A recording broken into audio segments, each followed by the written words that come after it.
Hey, what's up, everybody? Welcome back to the Club Junkie podcast. It's another Thursday, burning through the weeks. It's already almost, Valentine's Day? We're halfway through February. So, actually, it's the day after Valentine's Day since this will come out on Thursday. I'm recording it on a Wednesday night. So, yes, my wife is married to a very romantic guy who is recording podcasts on Valentine's Day evening instead of, taking her out to a fancy dinner. But I guess that's what happens when you're in your 40s and you have kids and whatever. So before we get into today's episode, I just want to let you know this episode brought to you by Titleist and the brand new Pro V1 and Pro V1X golf balls. To be your best today, you have to outperform the player you were yesterday. For some, it might be breaking 80. For others, it might be breaking the course record. And for all of us, it's playing a golf ball we know can help get the most out of our game. Titleist Pro V1 and Pro V1X offer advanced technology and performance that rewards your best swings and helps you shoot your lowest scores. Both models are exceptionally long, deliver consistent flight, and feature unrivaled control. Pro V1 is the best combination of distance, spin, and feel in the game and delivers a penetrating ball flight. Pro V1X, my ball, flies higher and spins more in the short game while still giving you low spin and longer shots to maximize your distance. Find out more about the Pro V1 and Pro V1X, including which is the best choice for you, at Titleist.com. So, here we are. We're back again. It's crazy. I actually got to play golf last week, which was pretty awesome. My buddy John hit me up early in the week. He said, hey, looks like Thursday, Friday, going to be nice. Let's get out and play. So we planned on playing 9 holes, ran out to the course, and we played about 13 holes. I think it was something right about that. So pretty cool. We got to actually go out and play. Just went out and ran out, played St. Clair Shores, my usual course where I have my league, all that. You guys know it. Got to play with, we got paired up with 2 other gentlemen, one of which follows me on Instagram, which is awesome. So thank you, Nick. It was awesome meeting you. Nick was a good player, man. He had a nice setup in his bag, had some cool head covers, and it was fun. We had a good time playing, and just chatting it up, and it was just one of those. I think we were all appreciative just being out in the middle of February and playing golf in 50-degree weather. I mean, I think we all just appreciated being out there. So it was a good time. We had a blast, and I was out there playing. Hit some good shots. I actually hit it okay. Putting was brutal because the greens were so bumpy, and they hadn't been rolled or mowed or anything like that. They were slow and bumpy, but hit some decent shots. I hit some bad ones, but definitely hit a few good ones as well. And for myself, I'll give myself kind of a C plus to B minus there. I think I played better than average, or better than what I expected to shoot in terms of an average, and it was good. So had a bunch of stuff out there. Had the Wilson Staff, the new Wilson Staff CBs, had my new SM10s out, had, the Cobra Dark Speed X and QI10 out there. Just had a bunch of everything, brought up a bunch of clubs and just had fun. So it was a good time, got to play, and then have been hitting a few balls at the indoor spots, and using the old launch monitor and stuff like that. So keeping it going, and just trying to get through. I feel like we've got a little more time, and we'll get into spring here, or springtime weather. I'm hoping March gives us some springtime weather early. I'm really hoping so. But it was a good week. Hit some balls, and anytime you get to play golf in Michigan in February, you're coming out on top. You're playing with house money at that point. So, but when I was out there, I've been messing around with a new putter that I've been rolling inside on putting mats and the carpet and everything for a while now, and I finally got it out to the course as well, which was pretty awesome. But that new putter is the new Lab DF3. So I know this is kind of one of those putters that a lot of people have been excited about. And if you're not familiar with Lab Golf, they're based out of Oregon, and they've been making what they call lie angle balance putters for a long time. And basically what that means, if you hold a traditional putter in your hands and you just rest it on your fingers, the putter has what they call toe hang. So the toe of the putter falls down to a certain degree, and depending on the neck style and the head shape and all that, you can have a putter that hangs almost 90 degrees straight down, and then anywhere in between. And then if a putter has the face pointing straight up in the air, it's called face balanced. And face balanced putters are typically a lot of mallets or blades with double bend shafts or super long necks. Those are typically face balanced. And then anything with a shorter slant neck, flow neck, single bend, stuff like that, you'll typically see some type of toe hang with. So the difference is that lie angle balance is that the putter head basically stays or the putter face stays pointed at the target the whole time. So if you just rest this putter on your fingertips and you don't manipulate it at all, then you'll see that the face just points towards the target. If you're a right-handed player, it points left. So the face points left. If you're watching this on YouTube, you can kind of see what lie angle balance is. But yeah, it points left. And what that can do is they've actually got a little device called the revealer that you put a putter in there and it can freely rotate. And they show how you can take a lab putter, any of their putters, and put it in this device. It's got two handles on it, and the putter just spins in there, and it will putt like normal because the face doesn't want to. It's always pointed at the hole or the target, whatever you're aiming at, which is pretty interesting. It's something unique. There's maybe a couple others that have been out there. I know Odyssey messed with like the toe up putter that was similar in that style, and they kind of gave up on it. I know there's a couple other competitors out there to lab that make a similar putter design. But they've been doing it for a while, and the DF3 is kind of the brand new model. They had one that looked very similar called the DF2.1, and a lot of people complained about how it looked. It's kind of a big putter. It has this unique look where it's got kind of this block of a face. It's kind of more squarish, and then it has this back that's more rounded with a big hole in the middle of it. And for the people who have seen the DF 2.1, it's kind of a big putter, and it was not the most beautiful thing in the world. And the best part about Lab Golf is that they don't take themselves that seriously, in a sense, is that they make fun of it. And they're like, yeah, it's not the most beautiful putter in the world, but it works, and that's the whole thing. So the DF3 is the newest version. It's more compact, much smaller than the DF 2.1 was. It's a little bit thicker when you set it down. When you look at it like from the side, it's definitely a little bit thicker. It kind of looks a little more blocky, which I kind of like. And then the milling on it is definitely superb. I mean, when you look at this thing, it's milled very well. The bottom of it has a bunch of weights that are in there. You're told not to touch them. They are permanent. When you order your putter, they have kind of a cool online fitting system that's super simple, but they basically, when they put on the shaft grip, everything, they adjust these sole weights so that the putter is perfectly balanced. And if you take them out and mess around with them, the putter will no longer be perfectly balanced, and you probably have to send it back to them or do whatever to get it fixed. But the DF3 looks really good. A lot of people I know, especially in the Golf DF3 forums, have been excited to see this putter.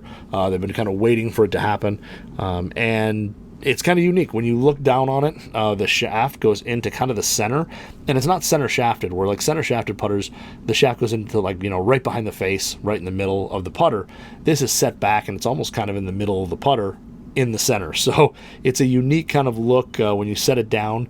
It definitely is not anything traditional that you're used to. This is not an answer head or anything like that. But I think this new one really has a much better look. It's much more pleasing to the eye, and the more compact look is definitely reaching a lot of people, as I see a lot of comments on it. The other thing too is they said that they've increased the MOI on this putter compared to the DF 2.1 as well. So this thing should be more stable on mishits, and have a higher MOI for those not so perfect putts. The one I built up is a standard DF3 head. It's in the platinum finish, which is kind of a deep silver. I kind of like it. It's almost like got a texture to it. When you look at it, it's almost like like they kind of bead blasted the head and then painted it silver, but it looks really sharp. Zero glare whatsoever. They make it in black. If you do a custom order, I think they make it in black, I think even red. I really like, they make one called Cappuccino, which I really like, which is kind of like a bronze color. I have a Mez Max from them in Cappuccino. I think it looks really good. But they have a handful of colors that you can get this thing in. They make it blue, black, red. Cappuccino, which is kind of one of my favorites. The platinum, which is really good. They make an orange, a pink, and a green. So a bunch of different colors. They also make, on the top line, again, if you're watching this on YouTube, I'm showing that mine, I just did kind of a twin sight line, like dual small lines that cover the top line of the putter. They make, I don't even know how many putter alignment options out there, but it is a ton. When you look at the alignment marks, they've got something like, man, I don't even know. There's got to be 20. Yeah, A through Z. There's 26, 27, 28, 29, 30. There's like 31. 27, 28, 29, 30, 31, 32, 33 different alignment options for the top of the putter. And everything from naked, you can do nothing on the top, all the way to pretty, I don't want to call them crazy, but pretty advanced and pretty heavily lined type of limonades that have there. And they even have one that kind of looks, that basically takes that whole top line and splits it in three. So it's kind of like a light silver, whatever color the head is, say black or platinum, black, and then another white. So it's almost kind of like a Versa from Odyssey, which is pretty cool. And the one that I actually really like too, that I was really debating hard about getting, was they make one that actually goes, the line actually goes onto the back flange. So there's a little kind of arrow that points at the target right at the dead center. And then the line actually goes through all the way to the back of the putter. So it's like a single line that goes all the way back, which is pretty cool. I almost ordered that one. I just didn't know how it would look with the shaft. So I went with simple, 2 lines in the putter head. And it's a simple, clean look. And if you're again, know this putter and you see it, the hole in the back, it does pick up the ball very, very easily. It takes almost zero effort to pick it up. You just basically walk over, place the putter on top of the ball. Zero pressure basically has to be applied other than like the weight of the putter. Picks the ball up, you're good to go, which is really nice, especially if you're not making a ton of putts that day.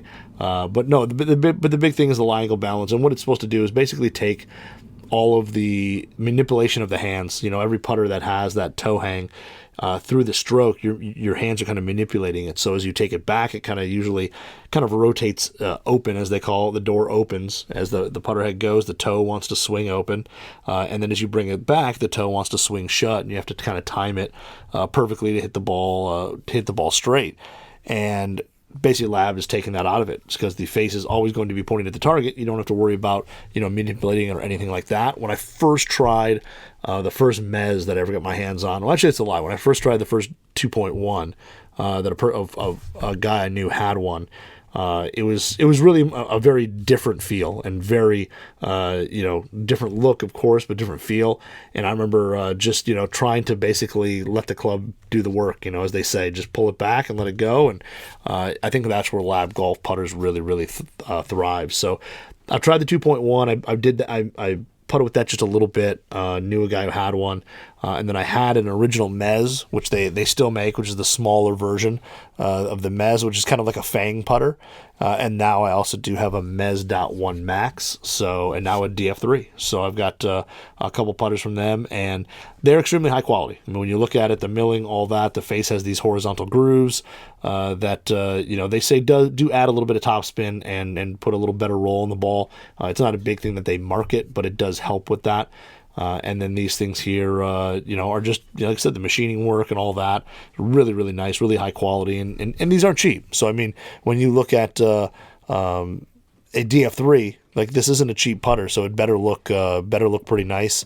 And, at $450 for, a stock DF3, that's not cheap. So when you look at it, you can definitely tell that this is not just some cheaply made cast piece of metal on the end of a stick. It is a high quality piece, and it is really done well, and they think of a lot of things to it. My build is, like I said, DF3 platinum head, and then I've got the Acra putter shafts. So Lab and Acra got together. They built these graphite putter shafts.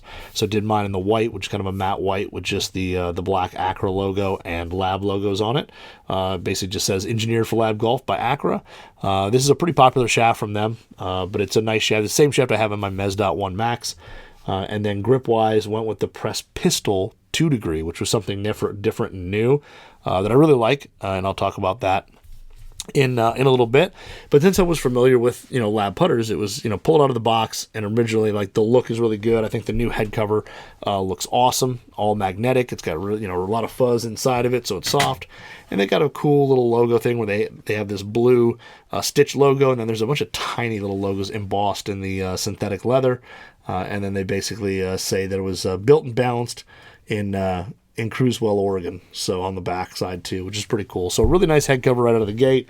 So again, when you're spending money, you're getting even a quality head cover there. But it's magnetic. I love magnetic head covers. I'm sick of Velcro covers. You can't take them off while somebody else is hitting. Whatever. I'm a huge magnet guy. But and then pulling the putter out again, as I said. Really a good-looking putter. Love the milling. Love all the work on it. It just looks really good. And it paired up, platinum head with the white shaft, I think matches up, and then a white and black grip.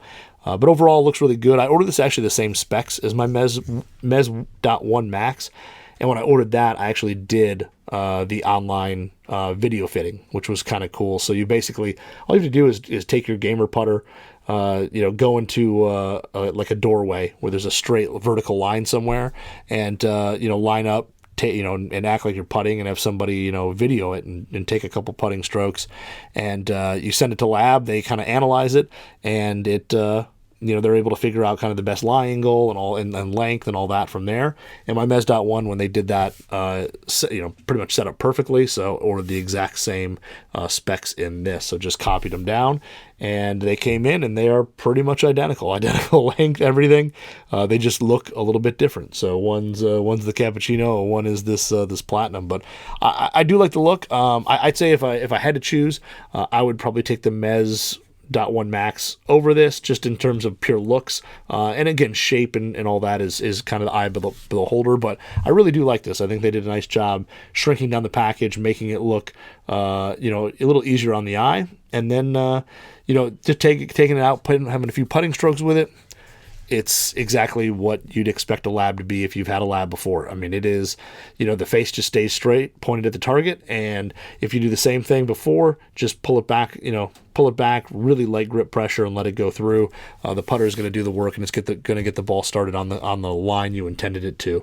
And then it's just basically, did you read the putt and did you hit it with the right speed? And then that's all. But and I know those are still two very tough variables, but lab is at least taking one of those variables kind of out, which is making sure the face is square at impact. And if you don't manipulate the face, you don't turn it, whatever, you let the putter do its thing, it's going to be going to be square at impact for you. So I pulled it out, really liked it, took a few swings, and then of course threw a couple balls down in the office on the old office carpet, and took a few putts.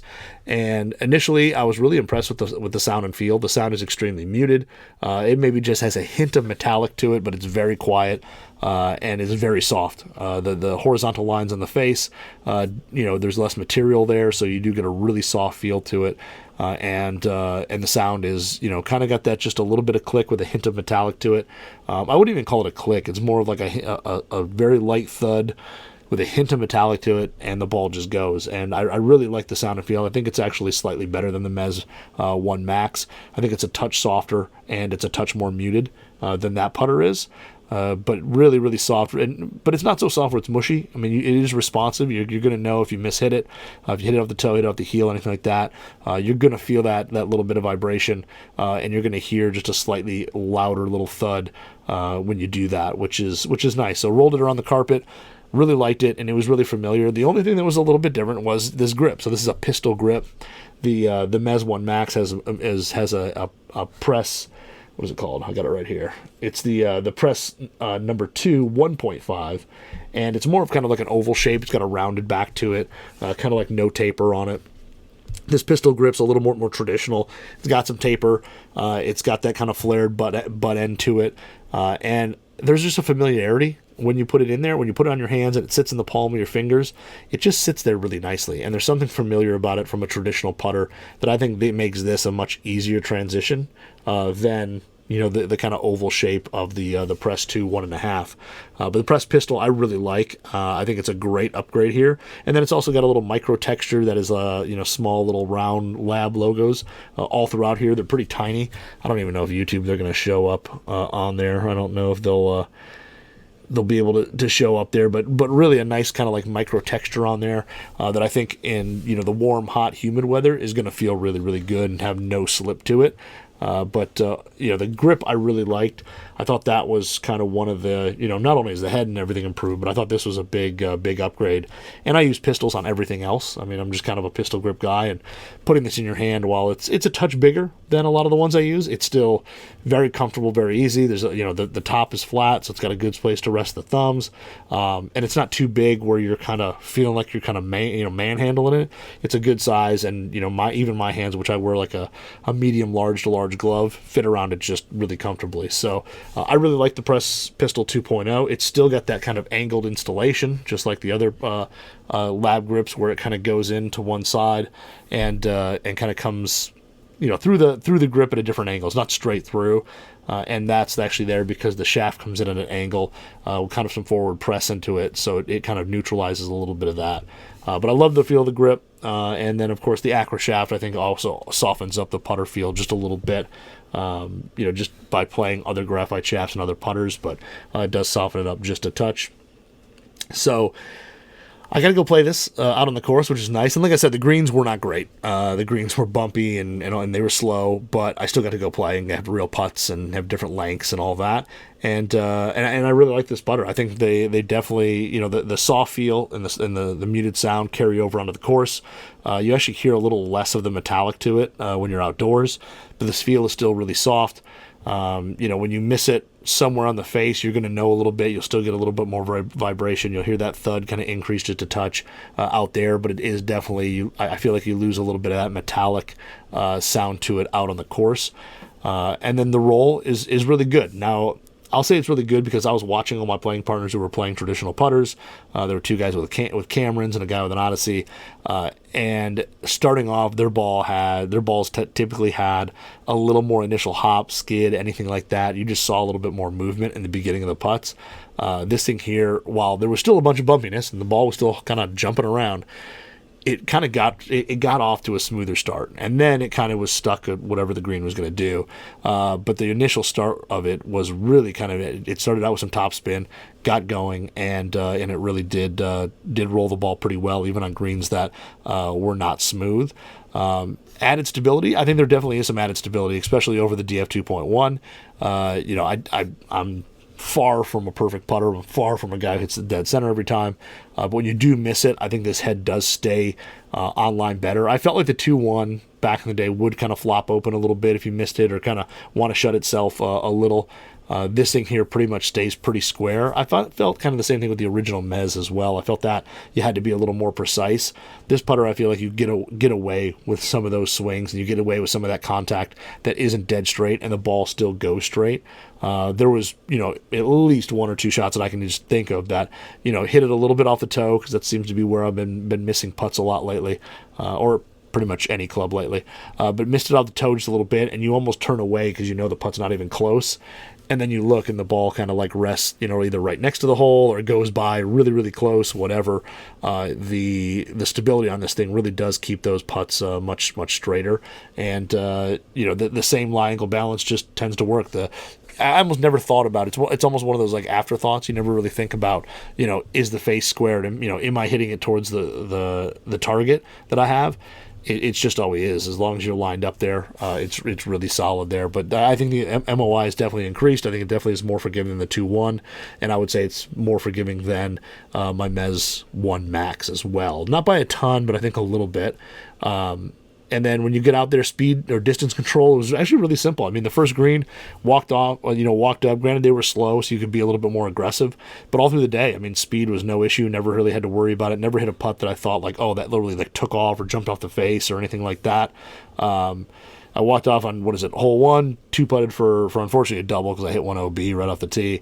But once I got it on the green, it was a easy 2-putt from probably 15 feet, and then actually made about a 10-foot birdie on 2 that was interesting because I hit it on the perfect line, and the ball started jumping, and it started jumping to the left like it was going to miss the hole because it was a left to right breaker, and it started going left. And I was just like, okay, like I hit a good putt. I'm like, I think that would have been a great putt had the green been smooth. And at the last second, it basically came in at the side door and just fell into the right. So I made birdie on 2 with it. But like I said, I hit a good putt. I knew I hit a good putt. I just knew those greens were kind of taking control. And but I putted really well all day. I mean, I wasn't, again, with those greens, you're not going to make a ton. I didn't make a ton of birdies, but I did putt really well. I don't think I had a 3-putt all day. Like I said, I think we played 13 holes. Didn't have a 3-putt. Every putt, I felt pretty confident that I was going to get it. If I wasn't going to make it, I was going to get it close, and I was just going to kind of tap in for that par or whatever. And that's pretty much what I did all day with it, which was pretty nice. It didn't take a whole lot to get used to.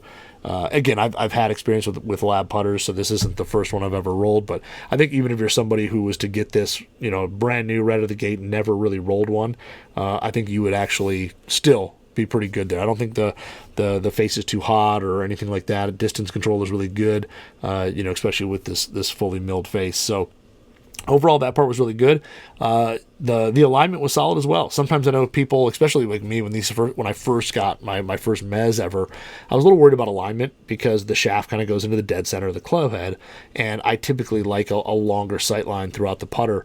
But alignment was actually really easy. I actually found that the new shape, the face of it, kind of the major top line, the block section that goes in front of the shaft where the face is, I found that was actually really good to kind of line up as well as kind of a, I don't know, how do you say vertical, but the heel toe to see if that face was open or closed.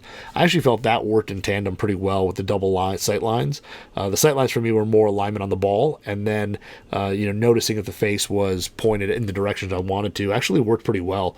I felt like that being a little bit more chisel, a little sharper edges compared to the 2-1, I think actually helped me line it up that way a little bit as well. It kind of framed the ball well, and again, I had no problem kind of lining up putts and or anything like that. It was nice also to play a course that that's not tricky. It's not there's no green out there that you haven't putted from every single spot, so it's an easy thing to figure out, and you're not really tricked by it. But alignment I thought was really easy. I would like to see one of those DF3s that has the line that actually carries over to the back of the putter. I think it'll be pretty interesting, to see how that works. And I think for my eye, that might be even better than just the two single lines. But for right now, I lined it up really well. The Acra shaft in it, really good from long putts to short putts. It seems to be a little bit stiffer than a traditional shaft, and but it's not crazy stiff, so it still has a little bit of feel. And even on long lag putts that you're getting up there, you're not feeling that the shaft is kind of wobbling or flexing throughout the stroke there. And short putts, I think lab putters are absolutely deadly. I feel like you can pick this up off the rack and like a 3 or 4 foot putt, walk up and just make them. They're just going to be automatic. Longer putts, they may take a little bit of getting used to, only because you're not manipulating that face, as you are with a standard putter. So bringing it back and hitting a harder putt without trying to release it in a sense takes a little bit of getting used to and a little bit of practice time. But I feel like 1 or 2 practice sessions on the green, a round or two, and you'll have kind of that down.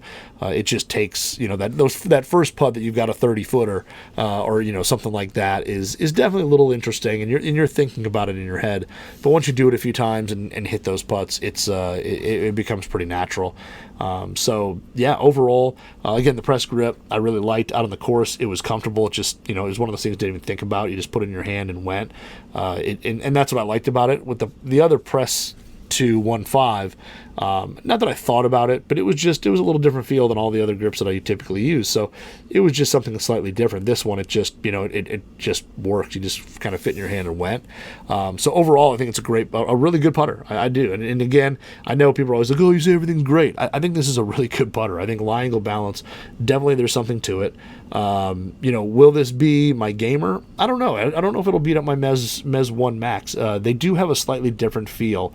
As I was down here in my basement kind of putting with this, I grabbed my Mez 1 Max and I was kind of putting with that, and they do have a slightly different feel. And I think with more mass back here on the back end where the kind of the hole is and that, I think it does give it just a little different feel than the Mez 1 Max, and maybe I'm just more familiar with it.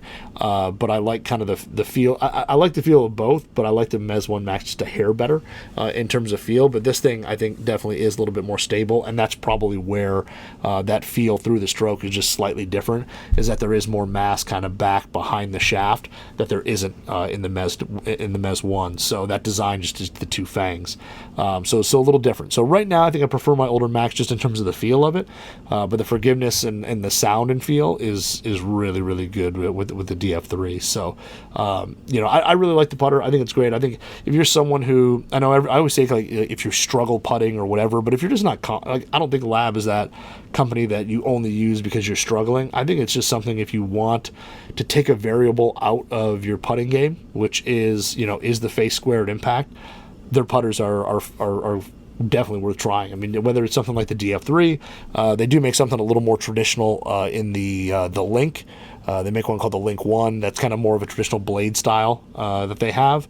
And then you have something like the Mez 1 and the Mez 1 Max and Mez 1, which are, a little bit more of that fang type look that's so popular as well. So, but the great thing is, no matter what the shape, they all do the same thing, and they all have that same lie angle balancing. So that's pretty cool. But I think there's something to it. I think there's, it's not just a bunch of snake oil. I think the lie angle balance definitely does work, and it can definitely help a lot of golfers who maybe struggle with putting, or maybe just struggle getting that face squared impact. It definitely could help. So very cool putter. I really liked it. I thought it was pretty impressive. The build is really good. It's definitely going to make it out to the course again when the greens get a little nicer, because I definitely want to roll it on some nicer, faster greens. I think it'll be really good for that. And the DF3, it's a good job. Lab did a nice one with this one, and it's pretty exciting to see. It's going to be exciting to see how many people put these in play and either upgrade from like a DF 2.1 or move into these from another traditional putter. So if you're looking for something different, something kind of inspire your putting, or to just get it maybe back on track, fire a little spark underneath it. Checking out the Lab putters is definitely something worth doing. And whether you can go and get fit by an actual fitter around you, or you do like the online fitting, either way, they've got a way to make sure that you get a putter that fits you really well without just guessing. And that's pretty cool. So, and then, like I said, they have your specs right online. Like, you can log into your account, and your specs are right there. And if you order a different putter, a new putter, whatever, you can just copy the specs and be good to go. So that's all I did there. But a nice job by Lab. I think this thing looks really good, and I think it's a great evolution from the original 2.1 into this 3. So if you go to labgolf.com, so just labgolf.com, you can check out all the details on the DF3. You can check out the other putters they make, the Link 1, the Mez 1 Max, the Mez 1, and even the DF 2.1, the Directed Force 2.1. You can check all those out. It's kind of fun. Go mess with the configurator. You can go out there and build your own DF3, custom color, whatever. Make it your own. Check it out. And then they've got a couple other shaft options and stuff like that you can kind of mess around with. So really cool. But I was impressed with the 3. I think they did a really nice job with it, and I think it's a putter that a lot of people are going to put in play. I know that there's some people on tour who have already been messing with it and trying it out. So we'll see. We see more people on tour with it, and playing more and more. But Lab Golf on tour, as you've definitely seen a lot more other putters making it on there as well. But that's all I've got. I'm just going to stick it to one. I know people, read some comments whenever people don't, that I get a little wordy and I get a little long, and I get that. I understand. I'm just trying to be as thorough as possible with everything. And but that's the DF3 from Lab Golf. So pretty impressive putter. Check out, again, like I said, labgolf.com. I want to say thank you to everyone for all the questions this week. We did a little Q&A on Instagram at Club Junkie Pod, if you want to follow me there. Try to do a little Q&A, answer some questions, talk some golf gear. Always fun. Thank you all for throwing questions out there the other night. And then if you're watching this, or wherever you're listening to this, whatever podcast platform, please like, subscribe, whatever. It would be great. I appreciate it. And if you're watching this on YouTube, I appreciate it as well. And excited to review some more stuff throughout this year. So got a lot of stuff ready to go. I almost have to make a list of what's going to be, when. So, but that is the Lab Golf DF3 putter. And that's all I've got today. I just want to remind you, this episode brought to you by Titleist and the Pro V1 and Pro V1X. If you're looking for a little more penetrating ball flight, lower long game spin, check out the Pro V1. If you're looking for a little higher ball flight, maybe a little firmer feel, but still have lower spin in the long game for longer shots, Pro V1X, that's the ball I typically play. But check out Titleist.com and check out the Pro V1 and Pro V1X for yourself. So that's all I've got. We'll talk next week. Have a good weekend.